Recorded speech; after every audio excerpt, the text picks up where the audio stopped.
February 3rd, 1943. The Japanese Foreign Ministry's official statement was brief, almost dismissive. Germany had faced a temporary setback at Stalingrad, it read, but the Wehrmacht's fighting spirit remained unbroken. The Reich would recover. The tripartite pact stood firm.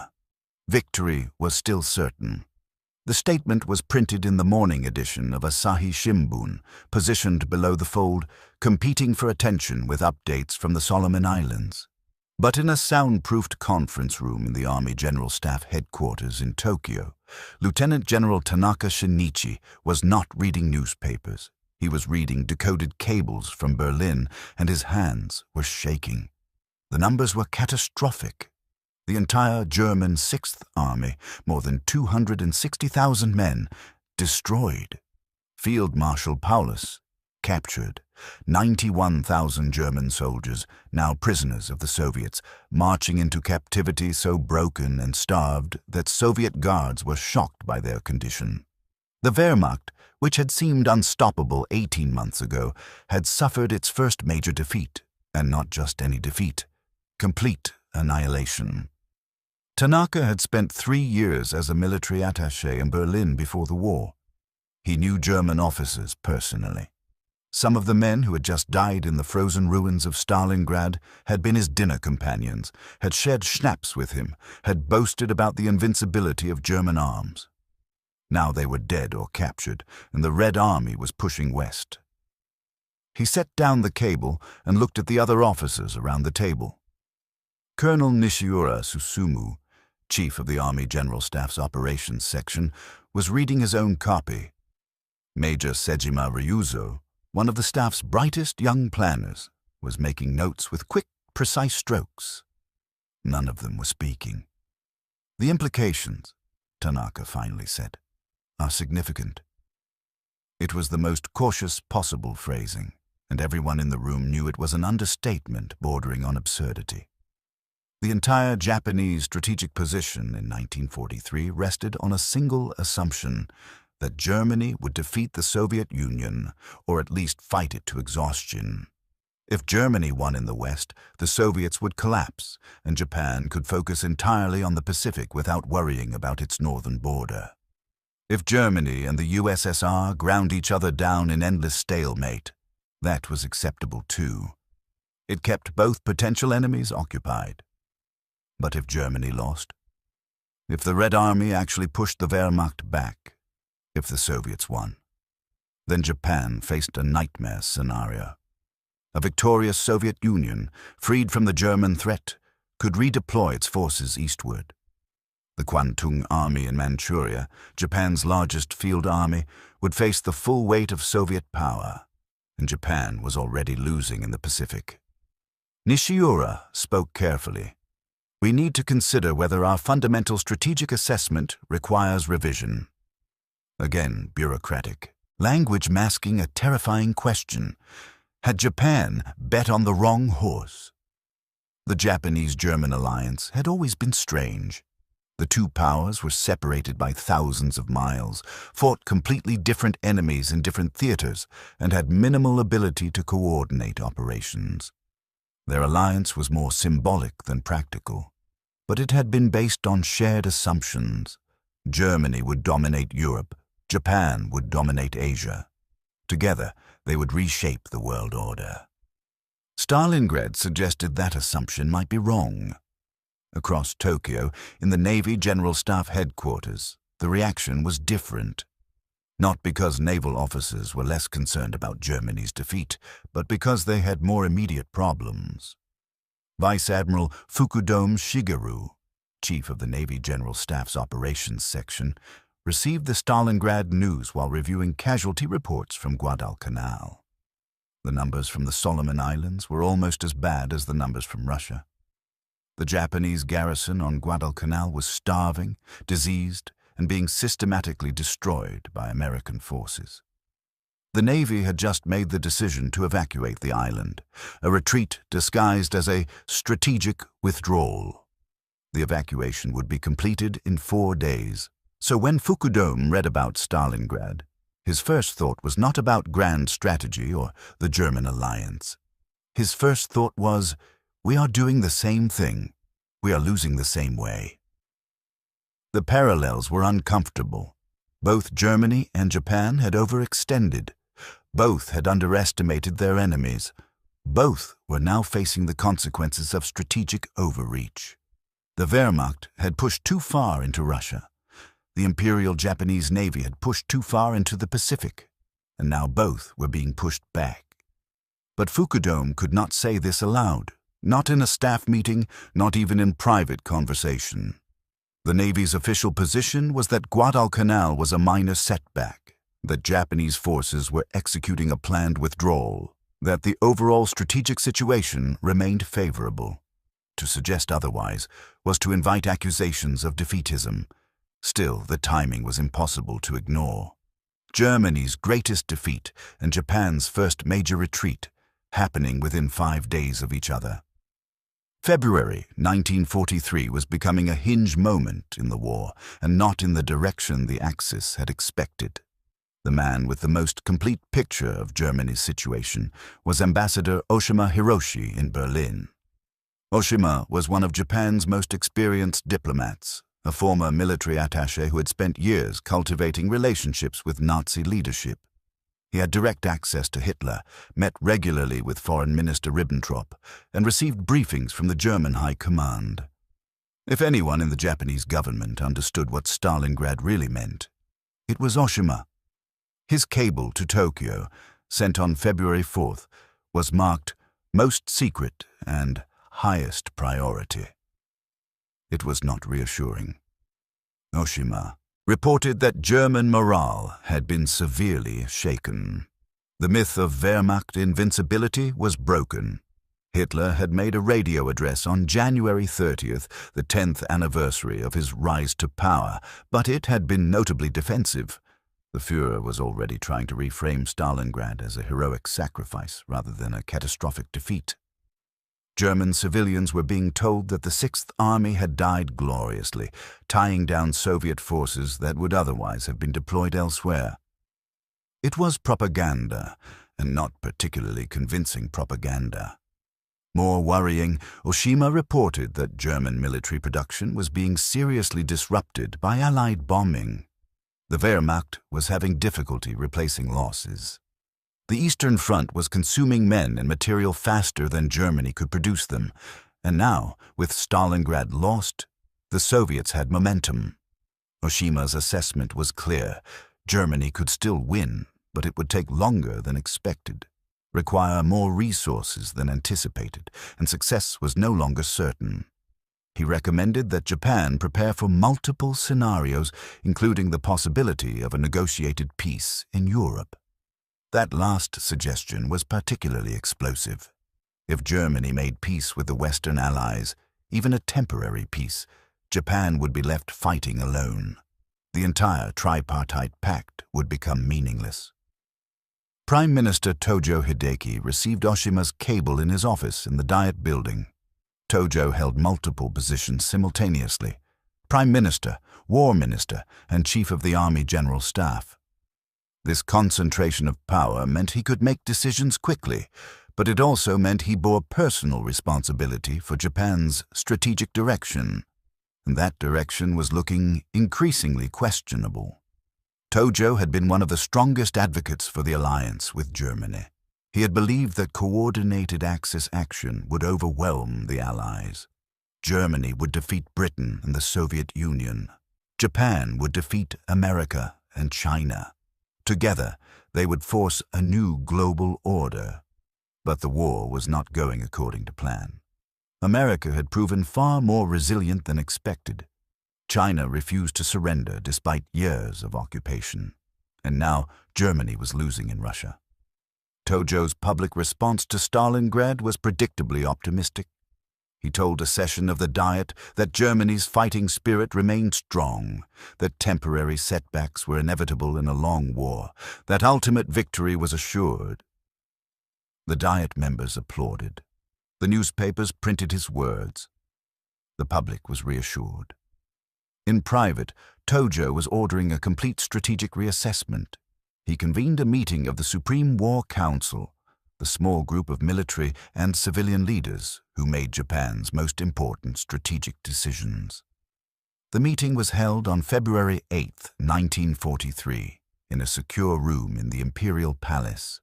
Present were the chiefs of the Army and Navy General Staffs, the War and Navy Ministers, the Foreign Minister, and several senior advisors. The question on the table was simple. What does Stalingrad mean for Japan? General Sugiyama Hajime, chief of the Army General Staff, spoke first. He was a cautious man, a bureaucrat more than a warrior, and his assessment was carefully hedged. Stalingrad was a setback for Germany, he said, but not necessarily decisive. The Wehrmacht still held vast territories in the Soviet Union. The Eastern Front was not collapsing. Germany might stabilize the situation. But, Sugiyama continued, Japan needed to consider the possibility that Germany might not win quickly. If the war in Europe dragged on for years, if Germany and the Soviet Union remained locked in stalemate, what did that mean for Japan's position? Admiral Nagano Osami, chief of the Navy General Staff, was more pessimistic. The Navy had always been more skeptical of the German alliance than the Army. Naval officers understood logistics, supply lines, and industrial production. They knew that wars were won by resources as much as by courage, and the resource balance was shifting against the Axis. Nagano pointed out that Japan's situation in the Pacific was deteriorating. American industrial production was overwhelming. The United States was launching new ships faster than Japan could sink them. Japanese merchant shipping losses were mounting. The Navy was being slowly bled dry. In this context, Nagano said, Germany's defeat at Stalingrad was particularly troubling. It suggested that even the most powerful military forces could be defeated by an enemy with superior resources and the will to use them. Germany had the best army in the world, and it had been destroyed at Stalingrad. Japan had the best navy in the world, and it was being ground down in the Pacific. The parallels were uncomfortable. The foreign minister, Tani Masayuki, raised a different concern. If Germany appeared to be losing, would it affect Japan's relationship with neutral countries? Sweden, Switzerland, Turkey, and other nations had remained neutral partly because they believed the Axis would win. If that belief eroded, they might shift toward the Allies. Japan could find itself increasingly isolated diplomatically. More immediately, Tani worried about the Soviet Union. Japan and the USSR had signed a neutrality pact in April 1941. Both sides had largely honored it. The Soviets had not attacked Japanese forces in Manchuria, and Japan had not attacked Soviet forces in Siberia. This arrangement benefited both sides. It allowed the Soviets to transfer troops from the Far East to fight Germany. It allowed Japan to focus on the Pacific without worrying about its northern border. But if Germany collapsed, would the Soviets honor the neutrality pact? Or would they see an opportunity to attack a weakened Japan? The discussion went on for 3 hours. No firm conclusions were reached. The Supreme War Council agreed to continue monitoring the situation in Europe. 2, maintain public support for Germany and to prepare contingency plans for various scenarios. It was classic bureaucratic caution, a decision to defer decisions. But beneath the careful language, a shift was occurring. The Japanese leadership was beginning to accept that the war might not end in Axis victory. They were beginning to think about alternatives, negotiated peace, separate settlements, survival rather than triumph. In the days after the Supreme War Council meeting, different factions within the Japanese government began pursuing different strategies. The army, which had always been the strongest supporter of the German alliance, doubled down. Army officers argued that Germany would recover, that the Wehrmacht would launch a new offensive in the summer, that Stalingrad was an aberration. They pushed for continued faith in the alliance. The Navy was more pragmatic. Naval officers began quietly suggesting that Japan should focus on defending what it had already conquered rather than pursuing further expansion. If Germany could not defeat the Soviet Union, and if America was growing stronger in the Pacific, then Japan needed to consolidate, build a defensive perimeter, make the cost of attacking so high that the Americans would negotiate rather than fight. It was not a strategy for victory, but it was a strategy for survival. The Foreign Ministry began exploring back-channel communications with neutral countries, testing whether any paths to negotiation existed. These efforts went nowhere. The Allies had already committed to unconditional surrender. There would be no negotiated peace, no compromise settlement.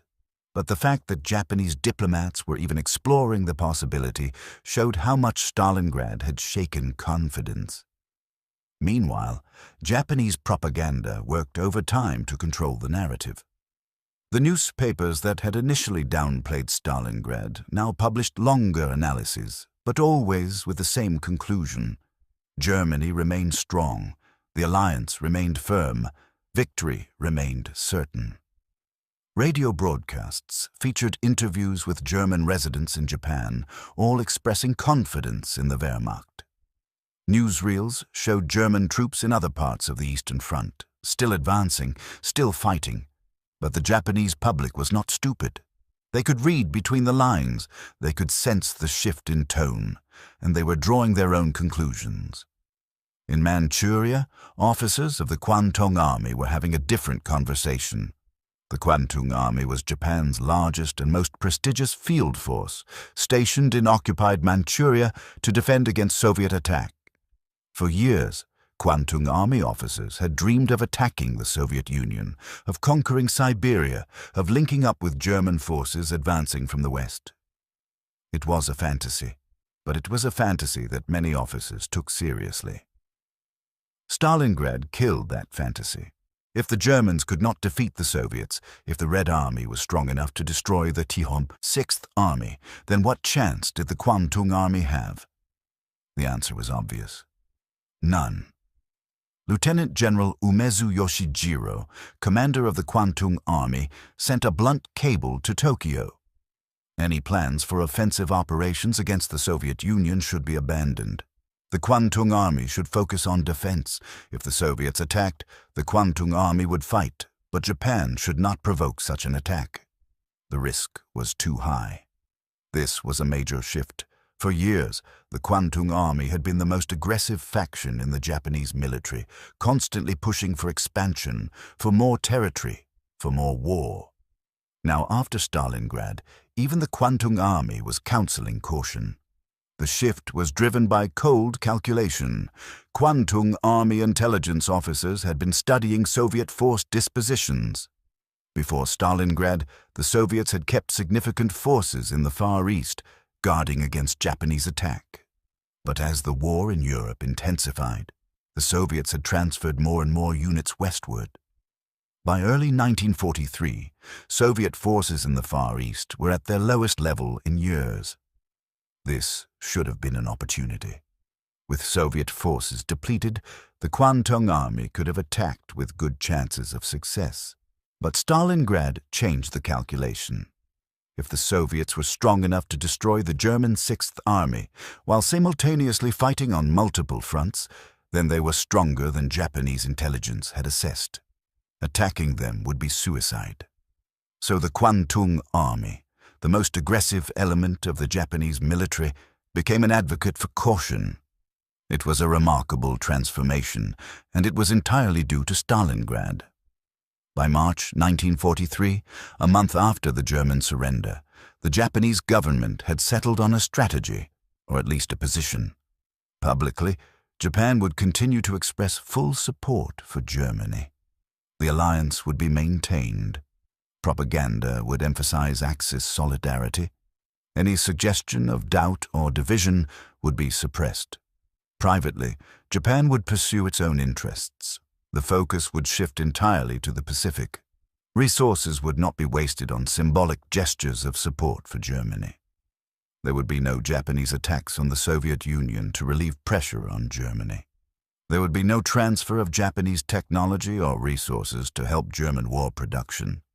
The alliance would continue in name, but not in substance. This was not a formal decision, not a policy document that was written down and distributed. It was more of a consensus that emerged from multiple meetings, multiple conversations, multiple bureaucratic compromises. But it was real, and it represented a fundamental shift in Japanese strategic thinking. The shift was evident in how Japan responded to German requests for assistance. In March, the German government asked Japan to attack Soviet supply lines in Siberia to disrupt the flow of American Lend-Lease supplies that were reaching the USSR through Vladivostok. It was a reasonable request, strategically sound, and exactly the kind of coordinated Axis action that the Tripartite Pact was supposed to enable. Japan refused. The official explanation was that Japanese forces were fully committed in the Pacific and could not spare resources for operations in Siberia. The real reason was that Japan did not want to provoke the Soviet Union. After Stalingrad, the last thing Japan needed was another powerful enemy. Germany also asked Japan to share intelligence about Soviet capabilities, particularly about Soviet forces in the Far East. Again, Japan's response was lukewarm. Some information was shared, but not much, and not the most valuable intelligence. Japan was hoarding its knowledge, keeping its cards close. These refusals were polite, wrapped in diplomatic language, but they represented a clear message. Japan was not going to sacrifice its own interests to help Germany. The alliance had limits. The psychological impact of Stalingrad on the Japanese leadership is difficult to quantify, but it was real. For 2 years, from the fall of France in June 1940 to the invasion of the Soviet Union in June 1941, Germany had seemed unstoppable. The Wehrmacht had conquered Poland, Denmark, Norway, the Netherlands, Belgium, France, Yugoslavia, and Greece.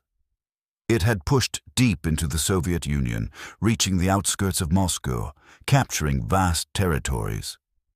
German military prowess had seemed almost supernatural. This image of invincibility had been crucial for Japanese morale. If Germany could defeat the Soviet Union, then surely Japan could defeat America. If the Wehrmacht could accomplish the impossible, then so could the Imperial Japanese Army and Navy. The alliance with Germany was not just a diplomatic arrangement. It was a source of confidence, a validation of Japanese militarism, proof that aggressive expansion could succeed. Stalingrad shattered that image. The Wehrmacht was not invincible. German soldiers could be defeated, captured, killed. The Reich could lose. And if Germany could lose, then Japan could lose too. This realization did not lead to immediate policy changes.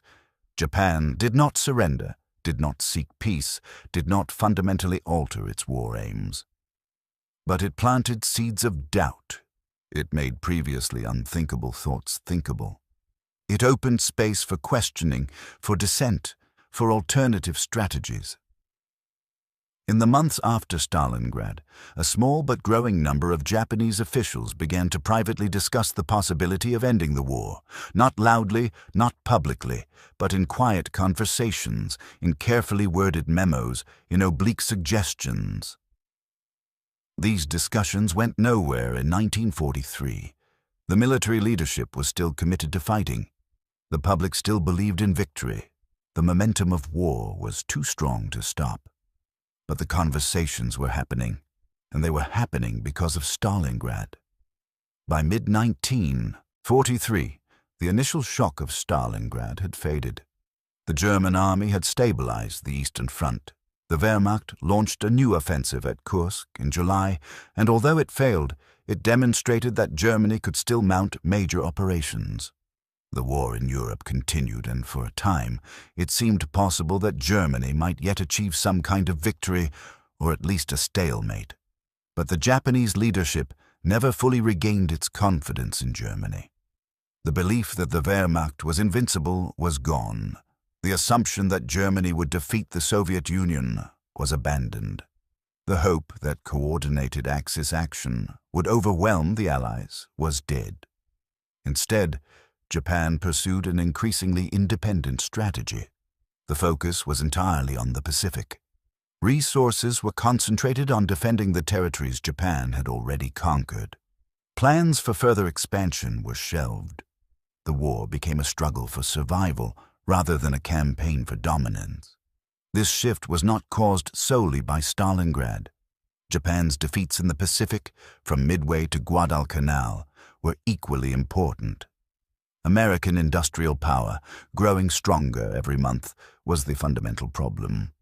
But Stalingrad accelerated the shift. It forced Japanese leaders to confront uncomfortable truths earlier than they otherwise might have. In that sense, the German defeat at Stalingrad had consequences far beyond the Eastern Front.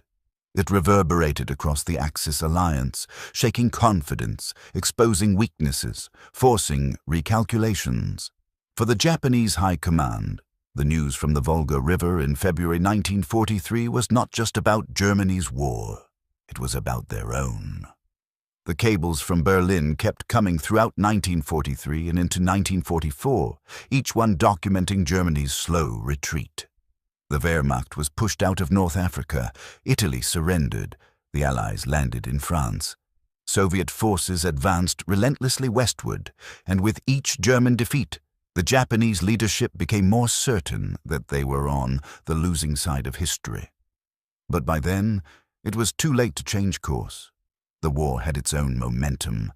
The commitments had been made, the bridges burned, the die cast. Japan would fight on for another 2 years, suffering defeat after defeat, until atomic bombs and Soviet invasion finally forced surrender in August 1945. Looking back, Japanese officials would identify several turning points in the war. Midway, where the Navy lost its offensive power. Guadalcanal, where the Army learned it could not hold the Pacific. The fall of Saipan, which brought American bombers within range of the home islands. But for the Japanese High Command, for the men who received the cables from Berlin in February 1943, Stalingrad was the moment when they first understood that the Axis might lose.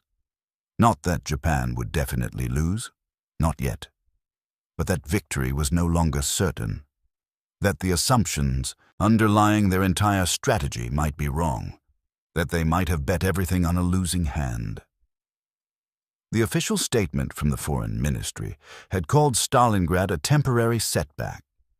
In the soundproofed conference rooms where decisions were actually made, where cables were read and strategies debated, the assessment was different. Stalingrad was not temporary. It was not a setback. It was a revelation. And what it revealed was that the war the Japanese leadership thought they were fighting was not the war they were actually in. That realization, more than any single battle or defeat, was what Japanese High Command said when Germany lost Stalingrad. Not in public statements or propaganda, but in the silences between words, in the contingency plans that suddenly seemed necessary, in the quiet abandonment of assumptions that had once seemed unquestionable. They said, without saying it aloud, that everything had changed, and that nothing would ever be the same.